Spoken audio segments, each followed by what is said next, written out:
volunteers all around the community that were going out, searching the shorelines, even staff members the first couple of days going out looking for sea turtles. There was lots of fish just scattered along the shoreline. It was crazy. So some of the staff went out with nets, pulling turtles out of the marinas,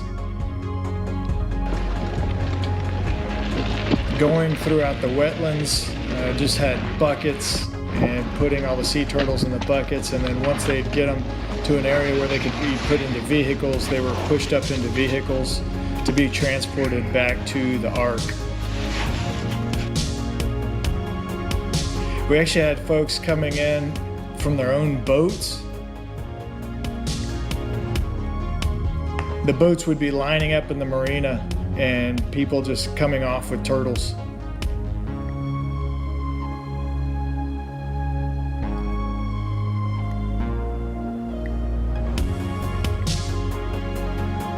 Once we'd actually get the turtles back to campus at the university, we had so many of them coming in, we were taking them into the auditorium and just putting them, out on the dry floor.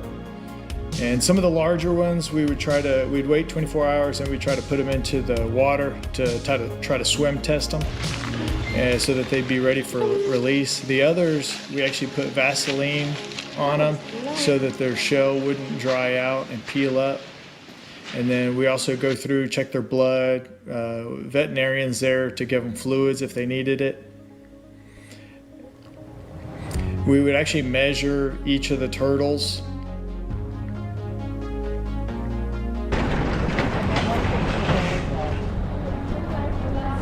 Then we had truckloads coming in. So the Padre Island National Seashore, they were kind of a hub for all the sea turtles coming in, and then they would distribute to Texas State Aquarium, the Texas Sea Life Center, and then Amos Rehabilitation Keep.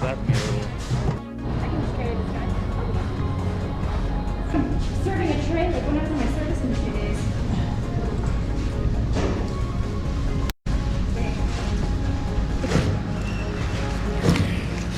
And we'd put the Vaseline on them, then we'd also have eye drops that we'd put in, and that would also help with them being not in the water. So since they're made for being in the water.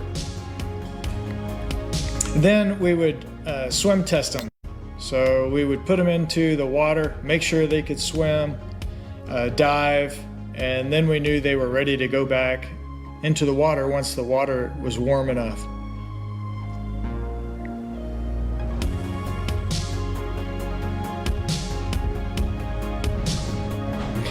We ended up getting over 1,200 sea turtles into the Ark. About 900 of those were alive.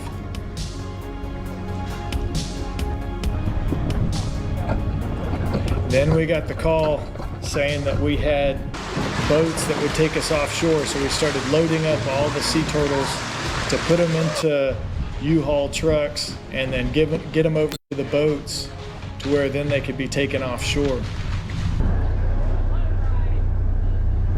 So the Fisherman's Wharf is a place in Port Aransas that offered up a couple of their boats, the Scat Cat and the Wharf Cat, and there was like an assembly line of folks that were getting the turtles and putting them on the deck of the boat.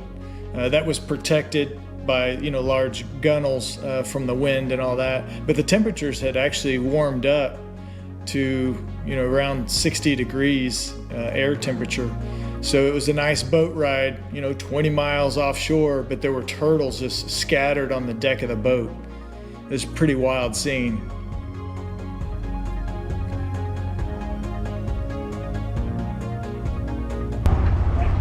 And then once we got out there, we had a modified slide that we'd put the turtles on and then slide them down into the water.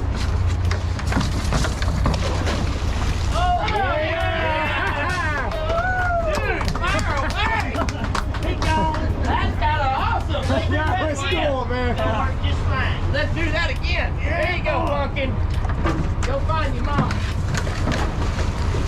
So we had about 550 sea turtles that were on this boat, the first ones out, and we just started pushing all the sea turtles out to the ocean, and they swam off as fast as they could. It was a pretty amazing sight. Okay, well, that was 8 days of craziness with over 1,200 turtles coming in. We've finally got all those out the door. We kept about 20 that we're gonna keep to rehab. You know, we've got veterinarians that can do surgery, give medicines and all that kind of stuff. So that's what we'll be working on over the next, some of them will be a week, some of them we might have for months.